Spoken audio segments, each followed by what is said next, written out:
Chennai shopping mall Aadi blockbuster KG sale. KG చీరల ప్రారంభ ధర కేవలం 150 రూపాయలు మాత్రమే. కొన్ని ప్రత్యేక చీరలపై రెండవ చీర కేవలం 9 రూపాయలకే సొంతం చేసుకోండి. నా పేరు త్రిలోచన్ సాగు అండి.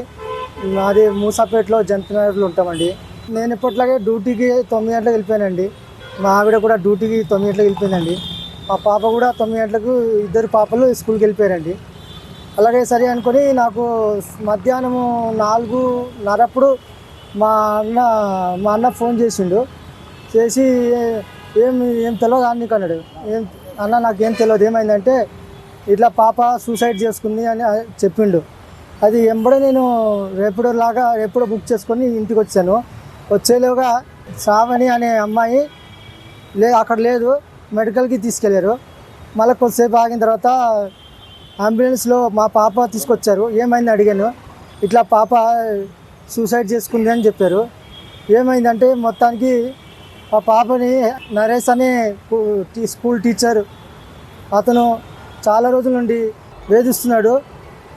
అందుగా ఆ విషయమై మాకు చెప్పక, అటు ఫ్రెండ్స్ చెప్పక అమ్మాయి వీడియో కాల్ అతను చేసాడో ఈమె చేసిండో తెలియదు, కానీ మా అమ్మాయి సూసైడ్ చేసుకుంది. దానికి కారణం ఈ నరేష్ అనే వ్యక్తియే. పోలీసులు కేసు దర్యాప్తు చేసి నడుస్తుంది, కేసు దర్యాప్తులో ఉన్నది.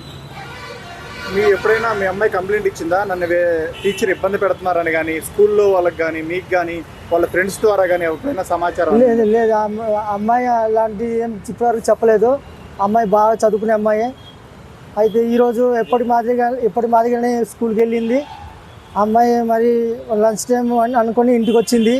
సరే, ఆమె అమ్మకి చెప్పింది, అమ్మ నేను లంచ్ టైంకి బాక్స్ తీసుకెళ్ళాను, ఇంటికి వచ్చి తింటానని చెప్పింది. నేను కూడా సరే అన్నాను, ఆమె కూడా సరే అన్నది.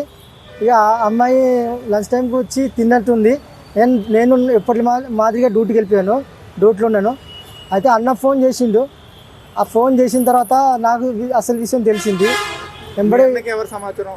అన్నకి వదిన చేసింది, మా నడిపొద్దున చేసింది. అయితే వెంబడే నేను రేపుడో బుక్ చేసుకొని ఇంటికి వచ్చేసరికి అమ్మాయిని హాస్పిటల్కి తీసుకెళ్లారని తెలిసింది. తర్వాత కొద్దిసేపు ఆగిన తర్వాత అమ్మాయిని తీసుకొచ్చారు. కొద్దిగా ఆశ ఉంది, అమ్మాయి బతుకుంటుందేమో అనుకుని. కానీ ఈ నరేష్ అనే వ్యక్తిని అమ్మాయిని మోసం చేసినాడు. ఆడు వీడియో కాల్లో ఏం మోసం చేసిండో నాకు తెలియదు, ఆమెకు తెలుసు. మీకు సూసైడ్ చేసుకున్న విషయం మొదటగా ఎవరు చెప్పారు? మా నడిపన్న చెప్పిండు. ఆయనకి ఎవరు చెప్పారు? ఆయనకు వదిన చెప్పారు. మీ వదినకి ఎవరు చెప్పారు? వదిన ఆమె ఇంటికి వచ్చి ఆడు చెప్పిండు, నరేష్ అనే వ్యక్తి చెప్పాడు. అన్న మీరందరూ నరేష్ అనే వ్యక్తిని కఠినంగా శిక్షించాలని నేను కోరుతున్నాను.